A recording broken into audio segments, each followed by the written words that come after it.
હાથ જોડી બધું ભાઈ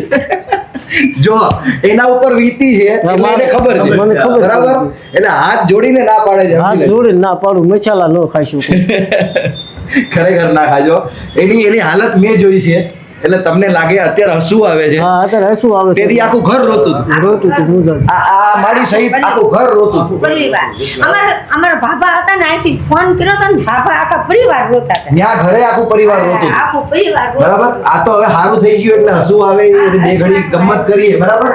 પણ તેદી હાલત ખરાબ હતી હા ખરાબ તો પછી એટલે મસાલા ખાવાના થતા નથી કોઈ નહીં નથી થતું કોઈ નથી ખાવા બરાબર ને મહેરબાની કરીને ના ખાવે ને બરાબર જિંદગી બગાડવાનો શું મતલબ છે એટલે જિંદગીનો જુગાર રમવાનો નહીં નો રમાય વારે વાહ હાલો થમ્સ અપ કરીએ બધાય બોલો કૃષ્ણ કનૈયા લાલ કી જય વાહ વાહ